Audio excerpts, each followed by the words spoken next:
வணக்கம் நண்பர்களே, இன்னைக்கு நம்ம எந்த ஊருக்கு வந்திருக்கோம்னு பார்த்தீங்கன்னா தமராக்கி. வாங்க போய் பார்ப்போம்.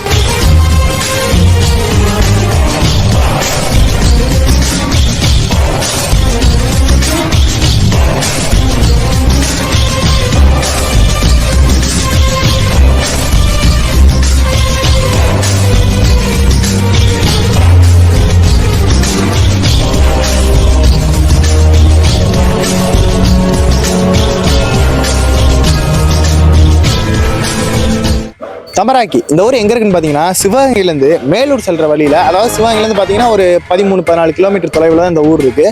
இந்த ஊர் வந்து பார்த்தீங்கன்னா கிட்டத்தட்ட ஒரு 1000க்கும் மேற்பட்ட குடும்பத்தினர் வசித்து வர்றாங்க. இது வந்து கபடிக்கும் மஞ்சு விரட்டுன்னு எல்லாத்துக்குமே பேர் போன ஒரு ஊர். நீங்கள் தமராக்கி ரஞ்சித்னு இங்கே கபடி விளையாடுறவங்க நிறைய பேர் மதுரை அளவு கூட கேள்விப்பட்டிருப்பாங்க. சிவகங்கை, மதுரை, ராம்நாடுன்னு நல்ல ஃபேமஸான பிளேயர் அவர் இந்த ஊர் தான். வாங்க இப்போ நம்ம இந்த ஊரை ஒரு ரவுண்டு போவோம்.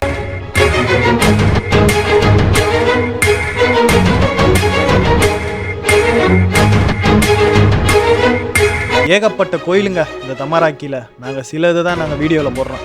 இவ்வளவு கோயில்கள் இருக்கு.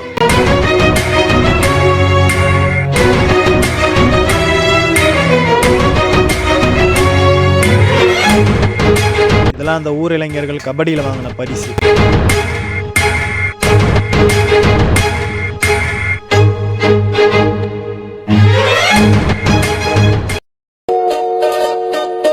வாங்க இப்ப நம்ம இந்த ஊரை பத்தி இந்த ஊர் மக்கள்கிட்ட கேட்டு தெரிஞ்சுக்குவோம்.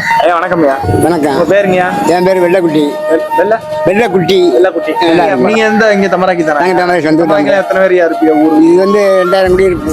2000 குடி இருப்பு. அந்த ஊர்ல இது திருவிழா எல்லாம், கோயில் திருவிழா எல்லாரும் சேர்ந்து எல்லாருமே ஒற்றுமை, எல்லா ஜாதிக்காரும் ஒன்று சேர்ந்து நல்லா ஒற்றுமையா இருக்கும். ஒற்றுமையா இருப்போம். பெரியவெளியெல்லாம் கிடையாது எதுவுமே. இது தொழிலாம், பிரதான தொழிலாம் விவசாயம். ஒரு சிலருக்கு கூலி வேலைக்கு போவாங்க. கூலி வேலைக்கு போவாங்க. இந்த கரும்பு கடை வெட்ட, கடை எடுக்க, நெல் எடுக்க, இது எடுக்க போவாங்க. ஸ்கூலு, பஸ் வசதி அதெல்லாம் நல்லா இருக்கு. நல்லா இருக்கு. அடிப்படை ஏதாவது ரொம்ப நாளா தீர்க்கப்பட முடியாத பிரச்சனை இருக்காங்க. அப்பெல்லாம் ஒன்றும் தீர்க்க முடியாது. கிராமமே நாங்க பேசி முடிச்சுக்கிறோம். எல்லாம் பண்ணிக்கிறோம். உங்களுக்கு எந்த பிரச்சனை? அப்புறம் போட்டு எதுனா போக மாட்டோம். சும்மா வீணா போன இந்த காடுப்பிரிவு போனா அதிகம் போட்டுட்டே.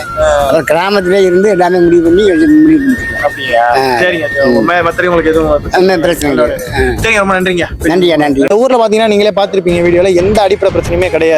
உங்களுக்கு பஸ் வசதியில இருந்து, மருத்துவ வசதியில இருந்து, அதுவும் இல்லாம இங்க இலவச மருத்துவ ஹாஸ்பிட்டலே இருக்கு.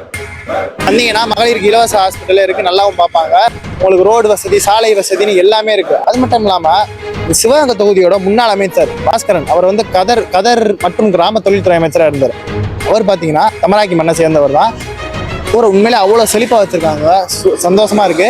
ஆனால் இந்த கிராம தொழில்துறை அமைச்சர் பாஸ்கரன் அவர்கள் இந்த ஊரை செழிப்பாக வச்சுக்கிறாங்க, இந்த தொகுதியை நல்லா வச்சுக்கல. அதான் உண்மை.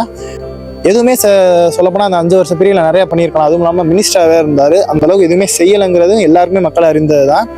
ஒரு எனக்கு தெரிஞ்சு பண்ண ஒரு விஷயம்னா, இந்த தெப்பக்குளத்தில் ரொம்ப வருஷம் கழிச்சு தண்ணி வந்துச்சு சிவகங்கை தெப்பக்குளத்தில். அதுக்கு வந்து இவரும் நம்ம கலெக்டர், முன்னாள் கலெக்டர், அவங்க பேர் எனக்கு ஒழுங்கா தெரியல, அவங்க உண்மையிலே முயற்சி எடுத்தாங்க. ஆளுங்கட்சியாக இருந்தும் ஒரு நல்ல ஒரு அமைச்சர் போஸ்டிங்லேருந்து எதுவுமே செய்யாது. வருத்தமாக இருக்குது. அந்த ஊர் நல்லா இருக்குது, செழிப்பாக இருக்குது. நாங்கள் எதுவும் குறை இருக்குமான்னு கேட்டோம். வீடியோவில் பார்த்துருப்பீங்க, கேட்டுக்கிட்டே இருந்தோம். எதுவுமே சொல்ல. ஊர் மக்கள் 4 பேர் விசாரிச்சு அவங்களும் எதுவுமே சொல்ல. அதுமுன்னாடி எங்கள் கண்ணுக்கும் எந்த குறையும் பெருசாக இருக்க மாதிரி தெரியல. அதனால இதோட நம்ம இந்த வீடியோவை முடிச்சுக்கிறோம். இந்த ஊரை பற்றி எடுத்துரைக்க உதவிய தமராக்கி மக்களுக்கு நாங்கள் ரொம்ப நன்றியை தெரிவிச்சுக்கிறோம். மீண்டும் அடுத்த ஒரு ஊரில் நம்ம இதே மாதிரி சந்திப்போம். நன்றி.